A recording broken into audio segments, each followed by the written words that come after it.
Hi, welcome back. Kami ang Diamond Realtors. So ngayon pala kung mapapansin nyo, medyo nakabarong o barot saya kami kasi nandito kami sa Biñan, Laguna. So ngayon, nasa likuran natin yung Sentro Pangkultura, dating munisipyo ng Biñan. Sa harapan natin, nandito yung mansion ng nanay or ancestral home ng nanay ni Rizal.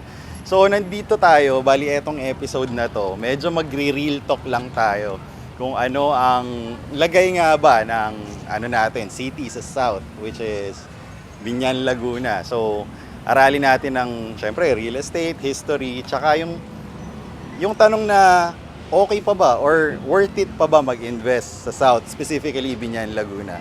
So let's start with si Bustin nga po pala ay taga rito, kaya ngayon din kami nandito para paunlakan ang kanyang hometown. Yes! Ay naku, Biñan. Bilang isang Biñanense, before 10 years ago, mahina pa ang Biñan pagdating sa real estate scene. Pero ngayon, boom ang Biñan kasi mas marami ng development na nangyayari ngayon kasi maraming subdivisions na tinatayo, condominiums, and the mga commercial centers na napapatayo ngayon sa Biñan. Tama ka dyan. And hindi lang housing ha. Kasi Biñan has become major economic hub sa Southern Luzon. So, marami kasing nagsulputang industrial park like Laguna Techno Park, light industry, Science Park. So, kaliwat kanan niya nagsulputan. So, anong ibig sabihin nun? Madaming businesses na pumasok. Maraming trabahong nabigay. So, it follows na ang real estate, mataas na rin ang demand. Diba? Yes, I agree, Boss Jem. And Biñan is also known for being a university town.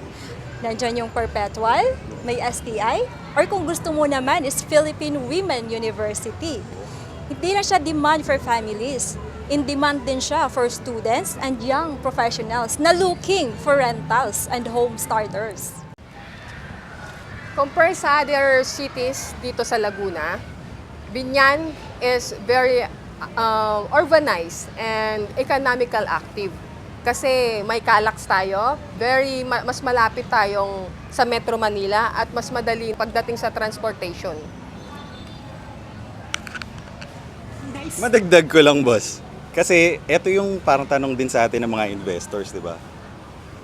Worth it pa ba mag-invest sa Biñan? Kasi sabi nila, matagal na nag-boom ang South, pero sa akin palagay lang worth it pa din. Bakit? Dahil nag-boom siya, nakita natin yung trajectory, meron pang room for expansion. Yun lang yun sa akin, pero yun yung nakikita natin habang nandito tayo ngayon. Anong palagay niyo, boss? Dahil sinasabi mo na yung expansion. So, pag expansion, anong ibig sabihin? Future developments. Ito na nga, meron na nga yung LRT1 South Extension, tsaka magkakaroon ng mas maraming exit sa Calax, tsaka yung mga bagong mixed-use township dito sa Laguna. Ang mangyayari doon, maghahatak siya na itaas yung mga prices o yung mga presyo dito. So, kung ikaw nag-iisip ka mag-invest, I think ngayon na yung tamang panahon habang mababa pa, di ba? Yes, tama ka dyan, Boss Jem.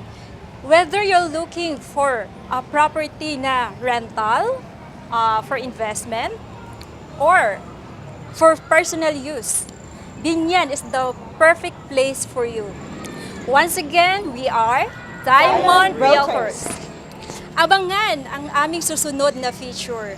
And kung may gusto ka namang ipa-feature na lugar or ipa-spotlight, just message us and comment down below.